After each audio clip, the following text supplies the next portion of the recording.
yang kita bahas di sini seputar inventory aja, di mana kita bisa ngelihat ada fitur utama di sini yaitu kelola stok, pembelian stok, dan mutasi outlet. Nah, kelola stok di sini kita bisa ngelola dari cara stok masuknya seperti apa, stok terbuang, stok off-name. Nah, terus kemudian pembelian stok itu kita bisa melakukan PO, kita ada supplier, nanti aku jelasin, dan mutasi outlet. Mutasi outlet ini lebih ke arah ketika outlet ini punya multi cabang, bagaimana cara memanajemen inventory antar cabang itu agar bisa termonitor dengan jelas. Bahkan cukup buka di dashboard aja kayak gitu. Pertama, fitur kelola stok. Jadi di sini yang menu paling kita sorot itu daftar stok untuk melakukan input stok atau bahan baku serta melihat stok saat ini secara real time. Terus stok masuk ini juga fitur mainnya di mana menginput stok yang ingin dibelanjakan, sumbernya bisa secara manual, PO ataupun mutasi.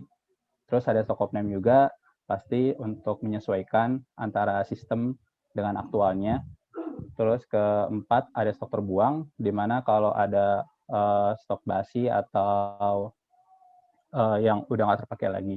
Terus ada fitur juga produk stok, ini biasanya kita kayak stok sistem kue, jadi kita masak dulu, kita ngestok untuk kue itu berapa, dan bahan bakunya otomatis berkurang ketika sekali melakukan produksi, kayak gitu. Terus ada fitur pembelian stok. Sebelumnya aku coba kasih bayangan dulu yang tadi poin 4.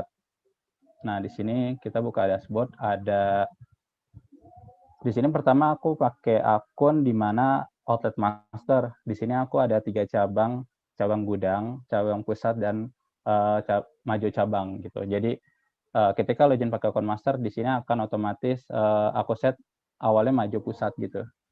Kita bisa lihat di sini ada fitur inventory, kelola stok. Di sini yang aku maksud. Pertama aku mau kenalin daftar stok dulu. Tadi daftar stok ini lebih ke arah melihat secara laporan stok awalnya berapa, masuk, terjualnya, akhir, dan satuannya dari stok-stok itu apa. Pertama, di sini daftar stok ini akan menampilkan produk ataupun bahan yang kita buat. Nah, di sini aku sebelumnya udah buat produk nih, di produk menu ini dan daftar produk udah ada satu produk gitu. Jadi nanti kita bisa monitoring stok dari produk atau bahan baku. Kalau bahan baku, aku perlu buat dulu di sini ke inventory, close stok, daftar stok, tambah bahan, di mana di sini contoh terigu, aku buat bahan ya. Monitor persediaan di sini maksudnya apa? Ini untuk memonitor ketika sudah terjual atau stok masuk nanti akan termonitor kayak gitu. Jadi kita on-in, terus satuannya kita tulis saja, contohnya gram.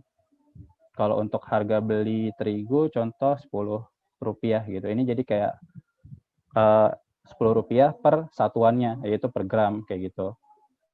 Di sini SKU-nya bisa bahan baku underscore terigu gitu. Tinggal klik simpan.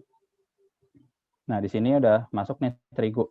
Jadi ketika awal kita menambahkan bahan baku, kita lihat di sini sudah setel harga beli. Jadi yang tadi step kita baru lakukan adalah menambahkan bahan baku, di mana kita set dulu nama bahannya apa, monitor persediaannya kita aktifin, karena kita mau monitor dari bahan baku itu satuan diisi, harga beli, dan SKU. Cuman apa yang terjadi ketika kita menambahkan bahan baku, ternyata stepnya belum sampai sini, karena di sini ada harga modal gitu. Harga modal di sini akan terset menyesuaikan harga beli ketika sudah melakukan stok masuk. Sekarang kondisinya monitor persediaan on, maka harga modal belum berubah ketika belum stok masuk gitu. Jadi kita perlu lakukan stok masuk dulu dari terigu ini. Contoh kita beli terigu di warung dengan fitur stok masuk di sini. Klik masukkan stok masuk, terus kita pilih sumber, stok masuk manual, atur barang diterima. Kita bisa mau stok masuk dari sisi bahan jadi atau bahan baku.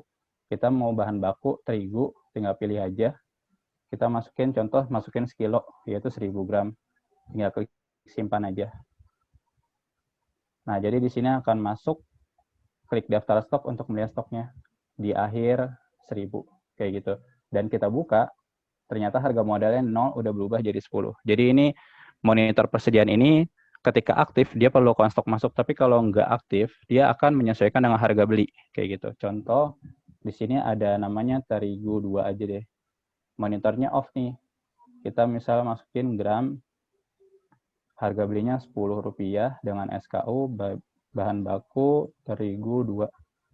Nah, ketika kita baru buat bahan baku ini, kita klik simpan, perbedaannya akan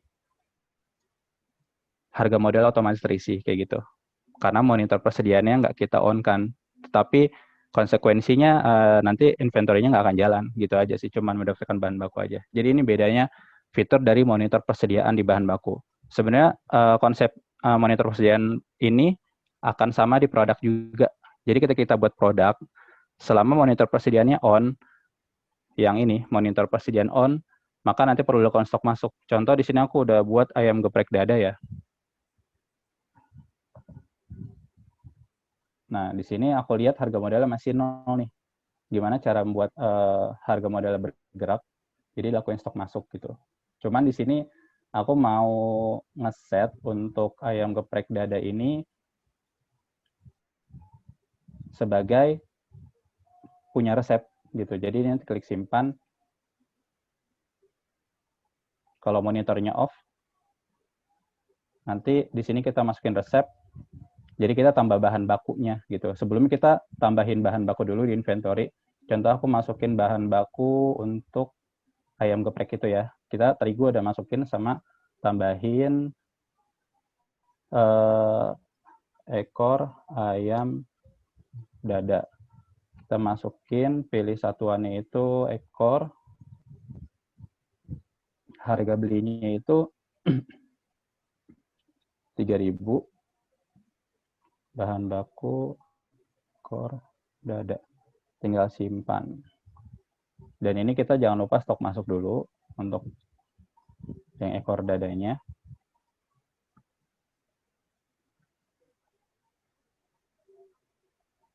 Contoh masuk 10 ekor, simpan. Nah, jadi di produk ini, yang daftar produk, kita masukin resep gitu. Karena kita mau monitor setiap penjualan satu porsi ayam geprek dada, maka resepnya akan berkurang kayak gitu. Contoh di sini kita masukin ekor ayam dada, terpakainya 1. Dan di sini terigu, kita makainya 200 gram. Nah, jadi otomatis terisi di sini harga modalnya ketika 1 ekor ayam 3.000 dan terigu 200 gram 2.000, nanti diklik simpan, nanti harga modalnya akan menyesuaikan dengan resep untuk harga modal si ayam geprek dada ini. Nah, ini harga modalnya akan menyesuaikan gitu ketika dia penggunaan resep. Dan ketika kondisi resep tidak bisa dimonitor on karena resepnya nanti akan lepas. Jadi syaratnya itu produknya ini pasti off otomatis, nggak bisa dimonitoring stoknya karena dia pakai resep. Jadi resepnya ini yang kita monitor inventory-nya gitu. Jadi nanti ketika ada penjualan di sisi aplikasi,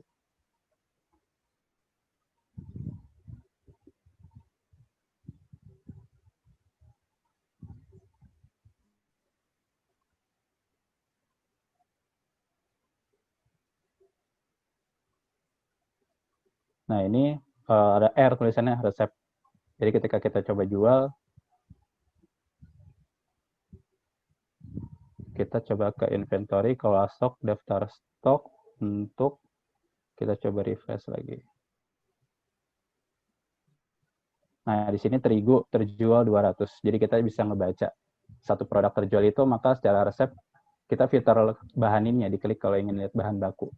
200 dan ekor ayam dada berkurang 1 stoknya yang terjual. Jadi sisanya akhirnya 9, di sini terigunya 800. Jadi ini cara baca inventory ketika ada produk yang terjual dengan beresep statusnya. Kayak gitu. Kita kalau nambahin bahan baku bisa satu-satu kayak tadi atau sekaligus ada fitur upload bulk bahan baku gitu. Tinggal klik aja download template. Nanti template di sini ada, dibuka aja Excel di mana tinggal isi aja SKU-nya wajib, walaupun nggak ada mungkin kita bisa buat kayak tadi contoh BB underscore nama bahan bakunya. Nah, ini nama bahan baku, harga beli, satuan, dia mau dimonitor atau enggak persediaannya. Ini stok minimum ini akan ada pemberitahuan di aplikasi bahwa saatnya restock kayak gitu. Kita bisa set. Terus kemudian untuk cara baca bahan baku ini, misalnya kan sekarang tanggal 26 ya, 26 Oktober, diklik 2 kali, 20 November, sorry, 20 November, akhirnya 800 si kasir ini udah melakukan penjualan hari ini dan tutup kasir. Misalnya tutup kasir, oke, ringkasan penjualannya. Nah, ketika masuk besok di tanggal 27, stok akhir ini akan sebagai stok awal memulai hari esok gitu. Jadi nanti filter cara baca inventory-nya seperti itu. Jadi di filter klik 2 kali, 1, 2, diproses. Nah, ini jadi nanti 800 sebagai awal, udah mulai terjual lagi, nanti akhir, masuk ke tanggal 28, stok akhir ini akan masuk sebagai stok awal di tanggal 28 itu, kayak gitu. Terus ada lagi, kita bisa filter, di sini ada tampilkan kolom, karena ini kolomnya terbatas, hanya nama, jenis, awal, masuk, terjual, akhir, dan satuan. Nanti kita bisa cek di terbuang, terproduksi, keluar, dan transit. Nah, ini aku jelasin pertama dari konsep stok masuk dulu. Klik masukkan stok masuk. Nah, di sini kita sorry, aku jelasin daftar stok lagi, ada yang ketinggalan. Nah, di sini kalau aku filter maju pusat, ini akan memperlihatkan stok-stok dari maju pusat. Tapi kalau dari gudang maju, dia akan memperlihatkan stok-stok gudang maju. Begitupun di maju cabang, kayak gitu. Jadi dia main di filter aja. Ini menggunakan akun masternya.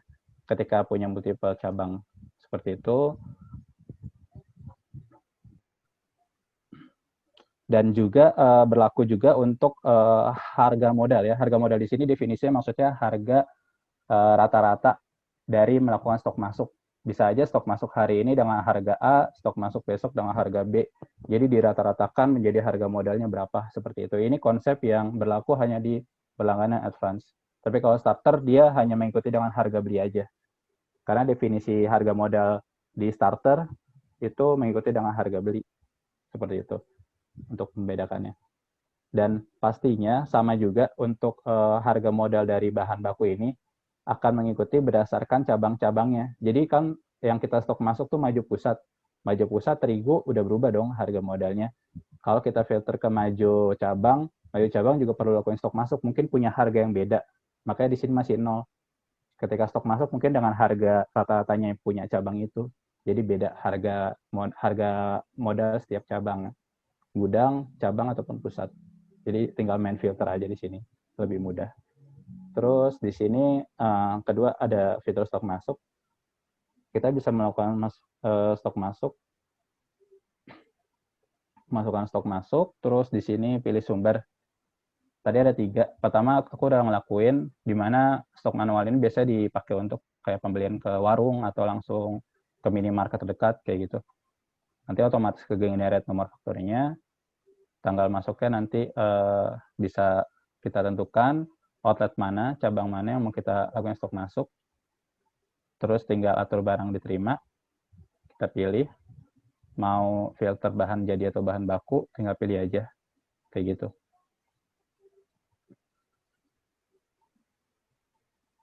Nah, ini kita juga bisa upload bulk. Misalnya stok masuk ada 1000 item, klik upload bulk aja. Nanti klik download template. Nah, di sini ada template untuk stok masuk sekaligus, jadi kita nggak usah ngaklik satu-satu misalnya ada ratusan item atau ribuan. Jadi otomatis template ke download, kita tinggal isi aja. Harga B-nya udah sesuai atau belum, stok ditambahkannya berapa, kita isi. Nanti tinggal save template ini, kemudian nanti upload aja, tinggal pilih file. Kita cari nama filenya, kita upload, nanti langsung ke fill otomatis dia di sini. Ke fill otomatis tuh maksudnya kayak seperti inilah setelah upload Excel-nya. Nanti stok ditambahkannya berapa, total harga berapa, nanti klik simpan aja, kayak gitu. Kalau mau belum tentu fix untuk stok ditambahkannya bisa dengan fitur draft. Jadi kita draft dulu, baru kita simpan kalau udah fix, kayak gitu. Ini fitur stok masuk manual. Sekarang aku mau coba lakuin stok masuk PO. Kita pilih stok masuk PO di sini. Terus kita, sebelumnya kalau sebelum melakukan stok masuk PO, kita perlu melakukan pembelian stok dulu. Jadi kita bukan di menu kelola stok, tapi pembelian stok PO di sini. Nah, di sini ada beli stok. sebelum beli stok, kita daftarin dulu suppliernya. Klik daftar supplier, tambah supplier. Di sini contoh supplier ayam. Email supplier kita bisa masukkan, nomor telepon supplier, dan alamat. Provinsi, klik simpan aja habis itu. Nama supplier sudah terdaftar, kita bisa beli stok dari supplier itu dengan tambah PO di ujung kanan ini. Nah, kita untuk outlet mana? Untuk outlet pusat aja, contoh. Pemasoknya supplier ayam, contoh, terus atur barang, kita mau beli ekor ayam.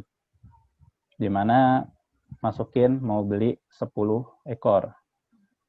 Dengan harga yang sudah tertera dari harga beli ini. Terus simpan PO. PO sudah tergenerate otomatis nomor PO-nya. Kita bisa kirim email ke suppliernya. Diklik kirim email aja. Jadi nanti supplier ayam email yang kita daftarkan itu akan menerima email bahwa ada PO loh yang dipesankan dari outlet pusat ini. Ini rinciannya, kita bisa download PDF-nya. Nah, jadi si supplier ini udah notice nih, udah aware, udah ngeh sama permintaan PO kita. Bisa jadi besok dikirim kayak gitu. Ketika udah ngeh dan besok udah dikirim dan nyampe di outlet, baru lakuin stok masuk di kelola stok. Terus stok masuk, klik masukkan stok masuk. Di sini pilih sumbernya, kita pilih pembelian stok dengan PO. Sorry, di sini tadi kan maju pusat ya, kita request PO-nya. Klik masukkan stok masuk, pilih sumber, PO, pilih nomor PO-nya, dia akan muncul karena maju pusat tadi yang membeli PO.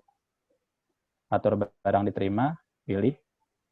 Nah, di sini akan muncul stok diterima. Kita mau terima sebagian atau enggak.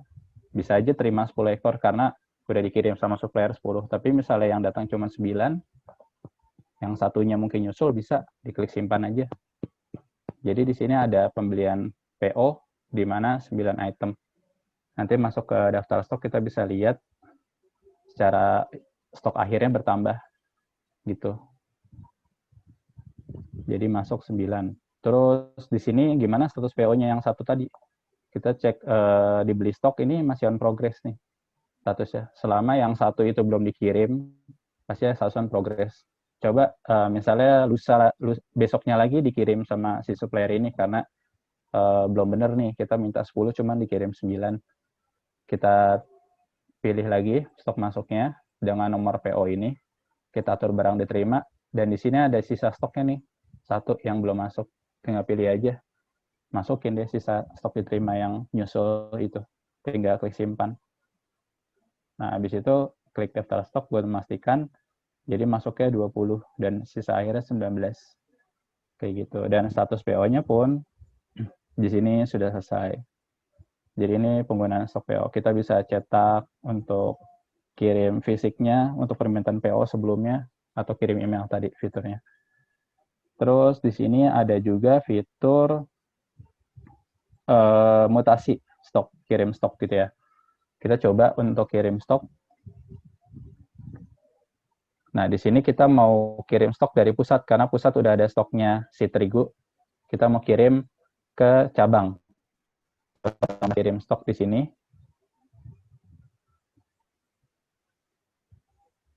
Di sini outlet asalnya dari pusat ke outlet cabang. Kita atur barang, pilih terigu. Kita mau kirim 500 gram. Simpan. Status kirim stoknya in transit. Kalau satu yang di sini fitur menu stok transit ini maksudnya menjelaskan bahwa nomor mutasi yang ini sedang dalam statusnya dikirim gitu. Nah, mungkin besok outlet cabangnya itu menerima stok, nanti buka aja pakai akun cabangnya. Jadi kalau kita lihat akun cabang ini, dia punya akun sendiri. Kita lihat di pengaturan, karyawan, daftar karyawan, cabang. Jadi dia punya akun sendiri, udah didaftarin di outlet cabang ini. Berarti dia login pakai akun manajer. Contoh cabang ini login pakai akun ini, akun cabangnya.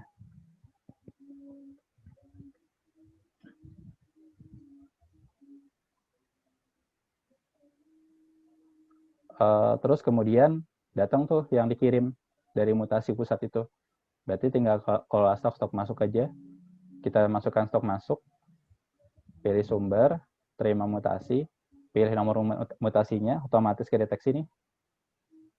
Dan juga bisa klik atur barang diterima, otomatis dia akan mendeteksi berapa yang dikirim dari pusat, yaitu terigu 500 gram stoknya yang dikirim. Stok diterima, bisa diterima semua 500 gram, atau mau sebagian juga bisa. Kalau semua tinggal simpan aja. Nah, jadi udah muncul secara inventory daftar stok untuk terigu, dia masuk 500 dan akhirnya 500 untuk outlet cabang, kayak gitu. Kita beralih ke akun pusat lagi ya.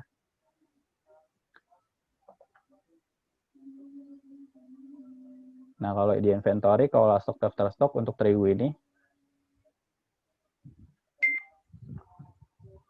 dia kalau selama filter semua outlet, dia akhirnya akan memfilter semua stok. Kalau misalnya cabang aja, 500. Kalau misalnya kita pakai pusat, 300 gitu. Kalau semua outlet, jadi 800 kayak gitu. Ini cara membaca secara stoknya. Dan ternyata udah masuk semua, kita lihat mutasi antar outlet untuk stok transit, nggak ada datanya, karena udah berhasil. Di status kirim stok pun, di sini statusnya komplit, kayak gitu.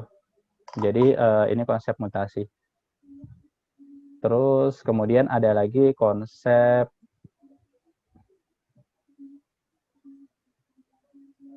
stock of name. Jadi kalau stok ini, daftar stok udah dijelaskan, stok masuk sudah, sekarang stock of name. Stock of name ini ingin menyesuaikan dari stok yang kita punya. Contoh hari ini ada ayam yang terbuang sebanyak 1, di mana itu sudah busuk. Jadi dia otomatis mendeteksi bahan baku ayam kita stok sistemnya 19. Kita mau atur yang busuk 1, maka menjadi 18 stok aktualnya, kayak gitu. Di sini kita tulis keterangannya bisa busuk, tinggal klik selesai aja, simpan. Nanti akan disesuaikan untuk daftar stok bahwa untuk outlet pusat dia punya ayam 18, terjual 1 tadi dan keluar karena busuk, kayak gitu. Ketika ada aktivitas stock of name. Nah, begitupun ada juga fitur stok terbuang. Jadi ini hampir mirip-mirip. Kalau stock of name mungkin menyesuaikan, kalau terbuang itu lebih ke arah itu juga sama. Kalau stock of name bisa melebihi stok sistem atau kurang dari stok sistem. Tapi kalau stok terbuang ini hanya bisa mengurangi saja, tidak bisa melebihi karena kan definisinya untuk membuangkan. Dan konsepnya sama kayak stok of name tadi, tambah stok terbuang, kita atur barang, kita bisa pilih itemnya terigu misalnya, terbuangnya 100. Misalnya di sini udah expired. Kita klik selesai, simpan.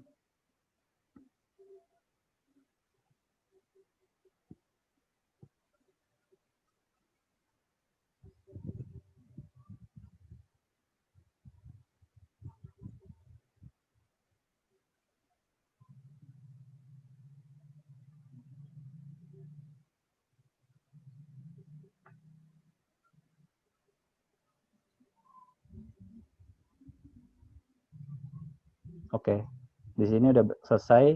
Kita ke daftar stok. Kita coba cek terigu ini. Nah, di sini bedanya kalau stok of name keluar, kalau stok terbuang dia akan diterbuang jatuhnya kolomnya. Jadi 100 kita buang. Kayak gitu. Jadi akhirnya 200. Ini cara stok terbuang. Kemudian ada produksi stok.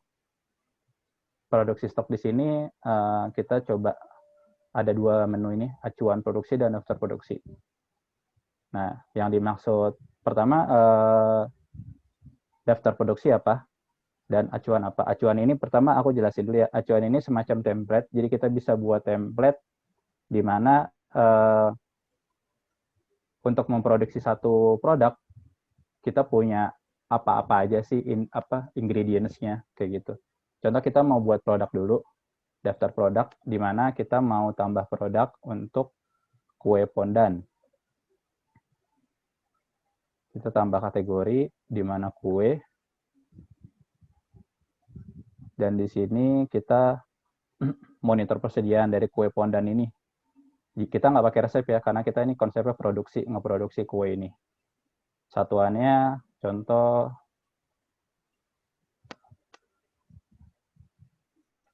porsi aja. Bisa di luar satuan ini, misal loyang juga bisa. Nah, contoh kue pondan harga belinya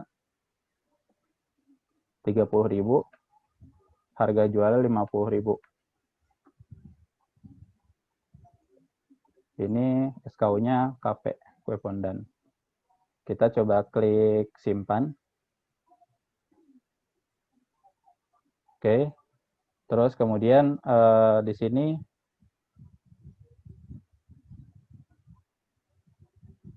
kita bisa melakukan produksi dengan cara kelola stok.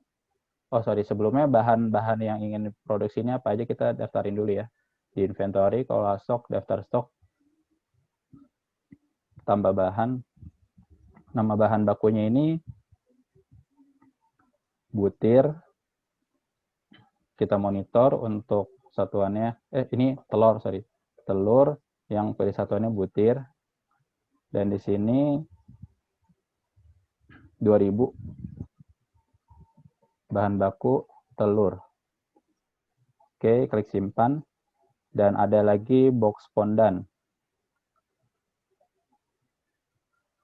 di mana aktifin monitor persediaan, dan di sini kita taruh box.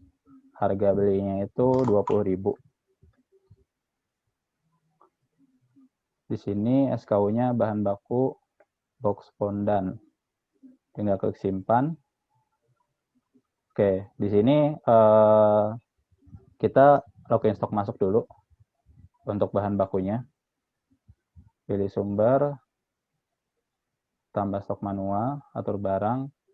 Ini bahan baku, kita cari box pondan dan telur.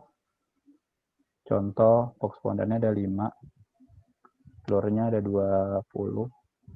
Klik simpan. Nah, di sini kita coba lakuin produksi stok. Klik daftar produksi stok, tambah produksi barang. Nah, di sini yang aku maksud dari template produksi yang kita buat di acuan produksi stok, kita bisa milih, jadi otomatis ngefill, atau buat template baru. Contoh kita buat template baru aja, kita tambah barang sumber, misalnya sumbernya ini box pondan 1 dan telur sebanyak 5. Kita masukin kue pondan sebagai stok hasil 1 loyang. Jadi untuk membuat kue pandan 1 loyang ini membutuhkan 1 box pondan dan 5 butir telur. Kita klik simpan. Selesai, berarti sudah berhasil sekali produksi ini. Kita bisa cek di daftar stok untuk cek apakah sudah masuk kue pondannya. Oh, sudah masuk 1 dan akhirnya 1. Dan coba kita cek bahan baku pondan. Box pondannya yang tadinya 5 terproduksi 1, jadi sisa akhirnya 4. Dan telur terproduksi 5, akhirnya stoknya itu 15. Jadi ini konsep produksi stok yang ada di Majo. Sampai sini sih overall yang mungkin aku bisa jelasin.